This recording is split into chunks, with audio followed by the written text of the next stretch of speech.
नमस्कार, मंडल news bulletin में आपका स्वागत है। आइए पेश करते हैं आज के कुछ प्रमुख व मुख्य समाचार। सर्वोच्च न्यायालय के वरिष्ठ न्यायमूर्ति भूषण गवई सरन्यायाधीश संजीव खन्ना की सेवानिवृत्ति के बाद देश के 52वें सरन्यायाधीश बनने वाले हैं। बुधवार 14 मई को राष्ट्रपति द्रौपदी मुर्मू द्वारा उन्हें शपथ दिलाई जाने वाली है। न्यायमूर्ति एम हिदायतुल्लाह और न्यायमूर्ति शरद अरविंद बोबड़े के बाद नागपुर बार एसोसिएशन के एक और सदस्य न्यायपालिका के सर्वोच्च पद पर विराजमान होते दिखाई देंगे। भूषण गवई का जन्म 24 नवंबर 1960 को अमरावती में हुआ। लोकप्रिय वकील और सामान्य नागरिकों से मधुर संबंध रखने वाले न्यायाधीश भूषण गवई की तरफ देखे तो कानूनी ज्ञान, नेतृत्व के गुण और न्यायमूर्ति पद का अनुभव ऐसा त्रिवेणी संगम दिखाई देता है। 1985 में बैरिस्टर राजा भोसले के मार्गदर्शन में न्यायमूर्ति गवई ने मुंबई में वकीली पेशे में काम करने की शुरुआत की और बाद में वे नागपुर में स्थायी हो गए। पूर्व न्यायाधीश राजा एस भोसले के साथ 1987 तक काम किया। 1987 से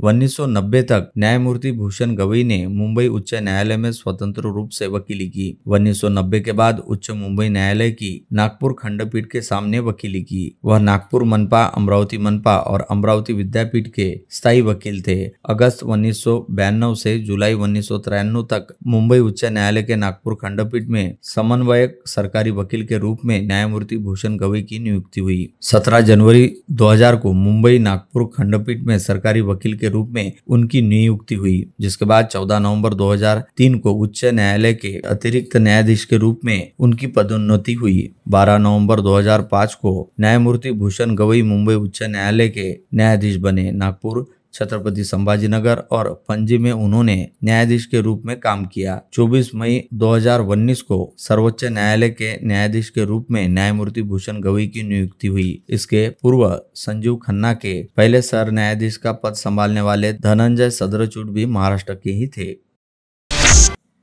बडनेरा शहर के जूनी बस्ती बारीपुरा के हनुमान मंदिर से अकेले हनुमान भक्त ने भक्तों से भरी हुई 9 बैलगाड़ी खींची। यह समारोह देखने के लिए परिसर के हजारों नागरिकों की भीड़ उमड़ पड़ी थी। पिछले अनेक सालों से बडनेरा के बारीपुरा में हनुमान जयंती के अवसर पर यह परंपरा जारी है। रूपलाल जाट नामक हनुमान भक्त ने यह परंपरा शुरू की। बारीपुरा के हनुमान मंदिर में यह भक्त नियमित रूप से सेवा देता है। हनुमान मंदिर की तरफ से हर वर्ष हनुमान जयंती के दिन बैलगाड़ी खींचने का कार्यक्रम होता रहता है। भक्तों की अपार भीड़ के बीच अकेला हनुमान भक्त 500 मीटर दूरी तक बैलगाड़ी खींचता है। जय श्री राम, जय हनुमान का जयघोष चारों तरफ गूंज रहा था। अकेला हनुमान भक्त लगातार 5 सालों से बैलगाड़ी खींच रहा है। इस भक्त का यह दूसरा वर्ष था। कल संस्था की तरफ से हनुमान जयंती के दिन सुबह भव्य रैली भी निकाली गई। पश्चात गोपाल काला का कीर्तन और भव्य महाप्रसाद का कार्यक्रम भी संपन्न हुआ। बैलगाड़ी खींचने के कार्यक्रम के लिए एक तरफा मार्ग तैयार किया गया। बडनेरा के थानेदार सुनील चौहान के मार्गदर्शन में पुलिस का तगड़ा बंदोबस्त भी इस अवसर पर रखा गया था।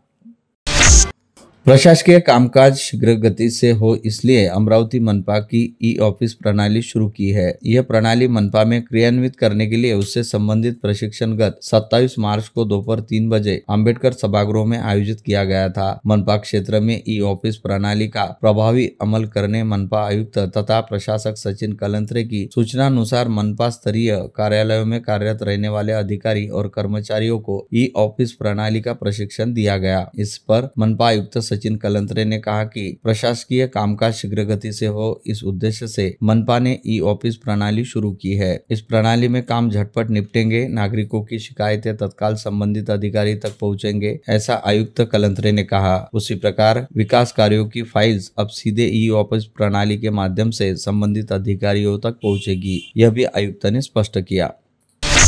शनिवार की दोपहर 3:30 बजे अमरावती चांदूर रेलवे रोड पर वाघामाई मंदिर के पास एक ट्रक और कार में भिड़ंत हुई। इस दुर्घटना में कार में सवार 2 बच्चे, एक महिला और 2 बुजुर्ग घायल हो गए। ठीक उसी वक्त इसी मार्ग से गुजर रहे विधायक प्रताप अड़सड़ ने तुरंत घायलों को अपने वाहन से निजी अस्पताल में भर्ती किया, जिससे उन्हें तुरंत उपचार मिले। प्राप्त जानकारी के अनुसार एक परिवार 4 पहिया वाहन से सावंगा विठोबा के दर्शन के लिए गए थे। जब वे अमरावती लौट रहे थे तभी एक ट्रक ने उनकी कार को टक्कर मार दी, जिसमें सवार 5 लोग गंभीर रूप से घायल हो गए। घायल लोग मौके पर ही पड़े थे। तभी वहां से गुजर रहे विधायक अड़सड़ ने तुरंत पुलिस प्रशासन को हादसे की जानकारी दी तथा किसी का इंतजार किए बिना मरीजों को अपने वाहन में लेकर एक निजी अस्पताल में भर्ती किया।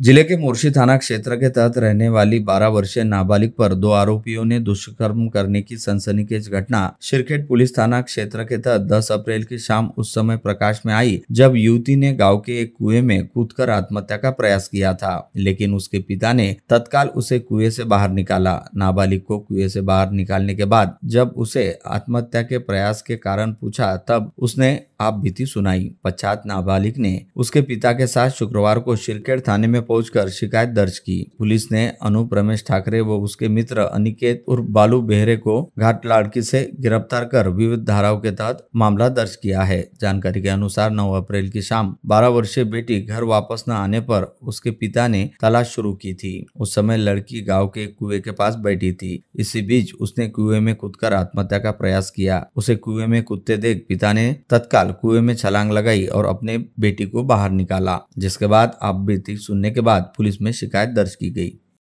11 अप्रैल को एलसीबी की एक टीम ने शिरखेट, परतवाड़ा, मोर्शी, अचलपुर और नांदगांव खंडेश्वर पुलिस स्टेशनों की सीमा में अवैध रेत का परिवहन कर रहे 2 ट्रक और 3 ट्रैक्टर जब्त किए। पुलिस ने इस संबंध में 8 आरोपियों को गिरफ्तार कर लिया है। आरोपियों के कब्जे से कुल 82,25,000 रुपए कीमत की अवैध रेत एवं वाहन जब्त किया गया। एलसीबी पुलिस निरीक्षक मूलचंद बाबुलकर ने नांदगांव खंडेश्वर थाना क्षेत्र के शिरपुर शिवार मार्ग पर बिना नंबर प्लेट के रेत ले जा रहे एक ट्रैक्टर को पकड़ा। पुलिस ने आकाश मनोहर शेलके और कोडोरी मारूफ निवासी भूषण बाबाराव देवकर को गिरफ्तार कर उनके कब्जे से ट्रैक्टर, ट्रॉली और रेत सहित कुल 5,06,000 रुपए का माल जब्त किया। वहीं अचलपुर पुलिस स्टेशन के एएसआई सिद्धार्थ वासुदेव वानखड़े ने अचलपुर शहर के पावर हाउस के पास से रेत ले जा रहे 16 पहिया ट्रक को जब्त कर आरोपी अजय बिशन मनोहर इसको गिरफ्तार कर उसके कब्जे से रेत और ट्रक समेत 35,85,000 रुपए का माल जब्त कर लिया।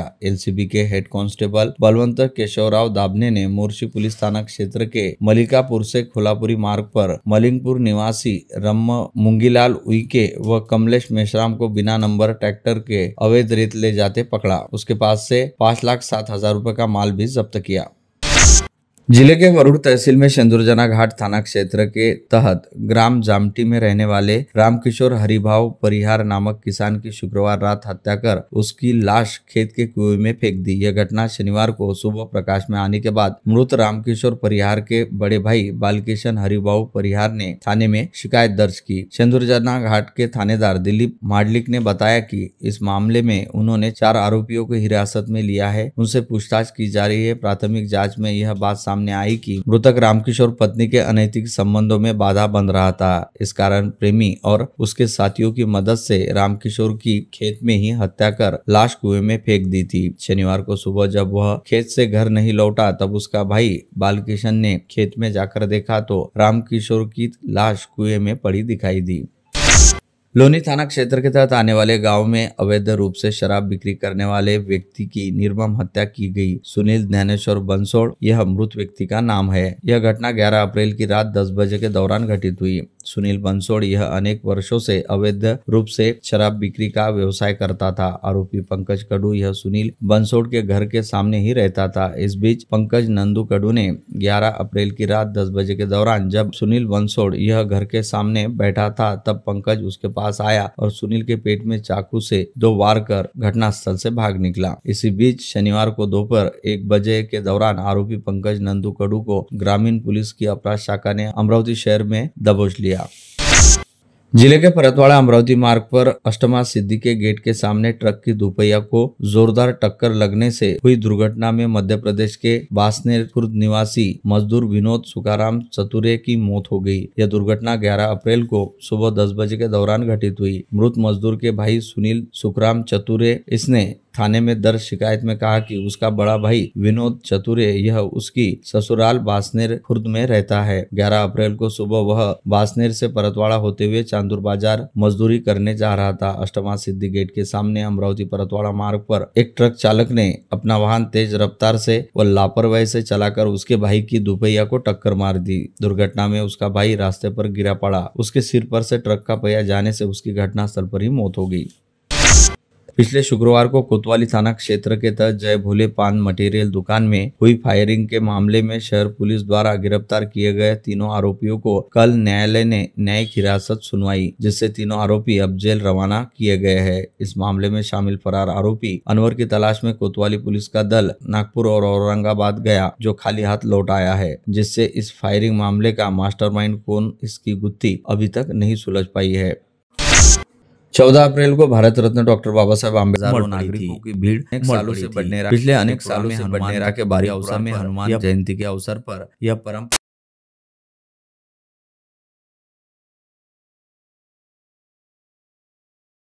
उगाई का काम कर रहे हैं। इसी तरह का एक मामला गाड़गे नगर थाने में दर्ज किया गया है। नवसारी निवासी केवल सदानंद हिवराले नामक युवक ने थाने में दर्ज शिकायत में कहा कि वह पढ़ाई करता है और 14 अप्रैल के दिन इरविन चौक पर बैनर लगाने के कारण आरोप नितिन रामभाऊ काले व रोहित नामक युवक ने उससे रुपए की मांग की। शिकायतकर्ता का कहना है कि नितिन काले बैनर लगाने वाले अनेकों को पैसों की मांग करता है। उसने केवल पैसे मांगे थे, लेकिन उसने पैसे देने से इनकार किया। तब वह अपने 2-3 साथियों को लेकर आया और कटोरा नाके के पास केवल हिवराले को रोककर उसे लात घूंसों से पीटा। उसी समय नितिन के साथी रोहित ने उसकी पीछे से कॉलर पकड़ी। तब उसकी 12 ग्राम की चेन नितिन ने खींची और किसी के पास दे दी, जो बाद में उसे नहीं दिखाई दी। शिकायत देने पर गाड़िया नगर पुलिस ने विविध धाराओं के तहत मामला दर्ज किया है।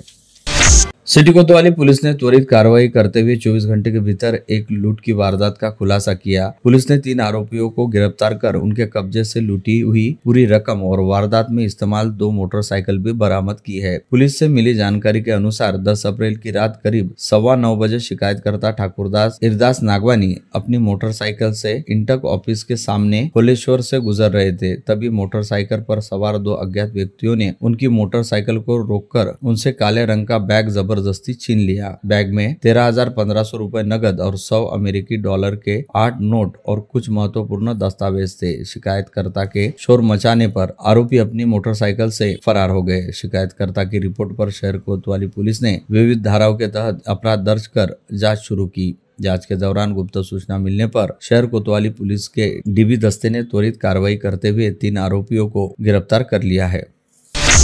स्थानीय अपराध शाखा की टीम ने लोनी पुलिस थाना क्षेत्र के मोरबाग फाटा पर दोपहर पर जा रहे दंपति पर ईंटों से हमला कर महिला के गले से 16,000 सवार वापस घर जा रही थी। तब दंपति की बाइक लोनी से यवतमाल मार्ग पर मोरगांव फाटा के पास थी। तभी पीछे से एक बाइक पर सवार 2 अज्ञात लुटेरे अचानक आए और महिला के पति की बाइक के सामने अपनी बाइक अड़ाकर उसे रोक लिया। दोनों लुटेरों ने महिला के पति के साथ मारपीट की और उसके गले से 16,000 रुपए का मंगलसूत्र छीनकर भाग गए। लुटेरे भागने के बाद दंपति तुरंत लोनी थाने पहुंची और शिकायत दर्ज कराई। गोपनीय और तकनीकी जांच शुरू की गई। जांच के दौरान जैसे स्पष्ट हुआ कि यह लूट शहर और ग्रामीण पुलिस के रिकॉर्ड में दर्ज आरोपी प्रमोद घोरपड़े की ओर से की गई थी। वैसे ही पुलिस ने प्रमोद घोरपड़े को गिरफ्तारी के बाद प्रमोद घोरपड़े ने दिलीप अंबोरे के साथ मिलकर लूट की वारदात को अंजाम देने की बात कबूल कर ली।